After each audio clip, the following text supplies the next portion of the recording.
Confucius once said, "We all have two lives. The second one starts when you realize you only have one." When and why did your second life begin?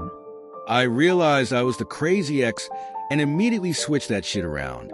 Last week, a coworker had a gigantic heart attack and instantly died right there in the cafeteria. I didn't know him, so while it was a horrible thing to witness, I'll eventually get over it. What shook me more was the fact he was only in his early 20s, just about younger than me, and wasn't much more overweight than I am. Seeing firsthand how suddenly all my bad decisions can just erase me from existence, and the fact I've had a couple of small chest pains and ignored them in the past. I threw out everything remotely sugary the instant I got home. A dear friend got cancer, out of the blue and bad. We were 29 and both just hitting our strides in life and work. She was dead 18 months later. It absolutely rocked me to my core how fragile life is. January 13th, 2018.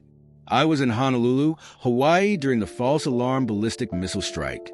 I called my parents to say goodbye and waited for the impact in the basement of our hotel with my fiancée. It took way too long for them to correct the mistake and let people know it was a false alarm. We were visibly shaken all day.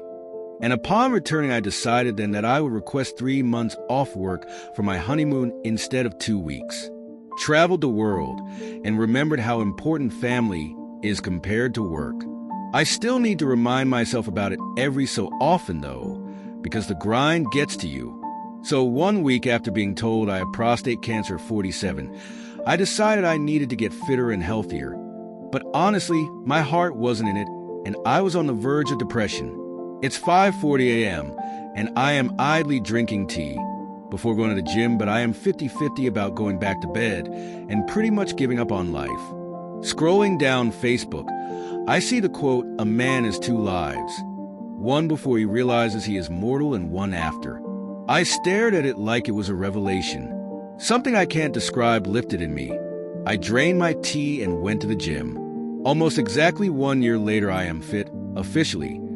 I have lost 15 kg, with another 13 to go. And 6 mornings a week, I row a 10K on a Concept 2 rowing machine and go to the gym dong weights once a week. My last scan showed the cancer hasn't changed one bit in a year, and now will be monitored for 2 years to see if it's stable. If I do need to have it removed, I am in the best shape for a successful op. It's no exaggeration to say this quote changed my life.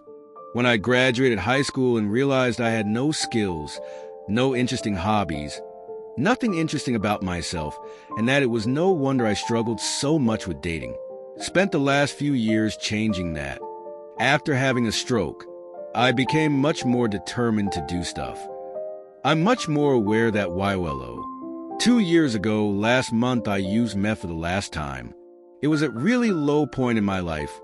I didn't think things could get worse. So many things going wrong and so many bad choices being made. I was at a point where ending it all was the only option I could see. Upon cutting into my wrist, everything was clear. It could be worse and it will be, but shit, I don't want to die. 56 internal stitches, 15 external, and I'm still here things did get worse, but then they got amazing. I had a conversation with my dad about winning the lottery. He asked me if I would go to film school if money wasn't an issue. I, of course, answered affirmatively. He told me to go for it. So I fucking did. Here I am in my first semester as a film student, living the life I want to. Life is good RN. I'm not making compromises. When one of my best friends and his sister were murdered by his dad at 16, made me realize how precious life is, and that I should be always grateful for what I have. It also wrecked my best friend's life forever, and he will never be the same. I got psychological help. I used to think that life just sucked for everyone, and the trick was to fake your way through it. That faking was what I thought other people's happiness was. From puberty to after my 40th, I lived wherever moment of happiness was weighed down by an ever-present depression and lack of self-esteem. I know this is small compared to what most people go through in life, and that's exactly the mentality that kept me from getting help. Took a bit, but after talking with a counselor once a week for a few months, being referred to a psychiatrist with initial diagnosis, and working with my psychiatrist to find medicines that work, I finally feel what I can only assume is normal. I wake up most days with an underlying happiness that's never been there before. Moments with my kids are not darkened by thoughts that I don't deserve them, or that they wouldn't love me if they knew me. Don't be like me. Even if your mountain seems small compared to your view of the mountain others are climbing, that doesn't mean you couldn't use some help finding the right path. To quote an old man from my childhood, it's dangerous out there. I suppose when I turned 20. Prior to that, I had never thought past that age. Spent a long time stuck in a now what phase trying to not have an existential crisis. Eventually went to college, got a degree and now work in the field I studied for. Battled depression and won. And found some of the things I was looking for in life. Starting to figure out what I want from life and what it's going to take to get there. So I guess I started my second life when I got out of my age 20 funk. 9. Got my first migraine. Slowly realized my life was going to hurt going forward no matter what, so enjoy the moments you are physically able to. When I quit my job 5 years ago and biked across the country, the second I finished, I realized that I was forever going to look at life differently. I had been working an absolutely horrendous job, high stress, low pay, terrible hours, all because I needed the experience it gave me for my career. At some point I realized I don't have to be this miserable. Rage quit, bought a bicycle, and cycled across the continental U.S. for 2 months. Found my center and my confidence, and started treating myself better. Met some of the most interesting, most batshit crazy, and most honorable people along the way. Best decision I ever made, and I still treat myself with the respect I feel I deserve. A few months ago, my mother fell down the stairs at 2 a.m. We were home alone, and she wasn't responding. I called 112, and an ambulance came. She's fine now, but the thought of losing her shook me so much that I decided to throw my life around. I only have one and need to do as much as possible with it. I came out as bi, starting eating healthier and focus on school a lot more. Life has been going a lot better since then. I had a woodworking accident just over 2 years ago. Wasn't huge. I lost my left index finger, but it kind of punched me in the gut. Makes you realize you aren't invincible. When my son was born, I was 23 in October 2011. Got fired from my store manager position at GameStop on May 2nd, 2011. Then my son was born on May 15th. 2011 to a girl. I got pregnant 3 months into the relationship. My friends I rented a house with didn't want to live with a kid, so they all agreed to end the lease, and I had to move back home with my dad, girlfriend, and new baby in tow.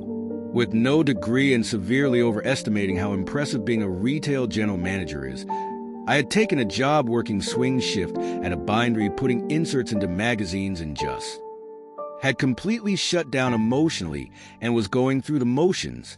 One night around 2 a.m., I got really, really angry at myself and overwhelmed with despair on my son's behalf. I looked at him sleeping in his ratty pack and play and thought of his Christmases, his birthdays, his field trips, a collection of future memories where I would disappoint him and he'd never have the life he would deserve because of this piece of shit father who just couldn't do anything right. It wasn't fucking fair to him. Something just clicked, and I was determined to do something. I had a few customers who had recommended I apply FOT, a local insurance company that had a call center in the area. I applied for several positions they had open and just put my all into my resume and cover letter and went to bed, feeling like this would be a turning point. I got a job in sales, got in shitty apartment, then a nice one, got a job in claims, bought a house. 10 years later, I'm still with a woman. I got pregnant 3 months into dating, and honestly cannot fucking believe how lucky I am. My kids, girl came in 2012, are spoiled, and while we aren't wealthy, we aren't living in my bedroom at my dad's house, and I'd say we're solidly lower middle class. My son completely changed our lives that night, and whenever I get discouraged, I look at him and remember that even a fuck-up like me can get stuff done when the chips are down, and we've managed to survive every potentially derailing disaster since. Meeting the woman who would become my wife. I had been in numerous crappy relationships, mostly because I was childish, lazy, and selfish, and was thoroughly unemployed with only a GED to my name. I had been taking classes at our local community college, but had no specific goal. I was used to ex-girlfriends telling me to get a job and grow up, but this woman was different. She pushed me, but in a loving way. She challenged me to be my best. We got married right after I got my master's degree. Absolutely none of what I have achieved would have happened without her, and I am thankful and grateful for this second life. When and why did your second life begin?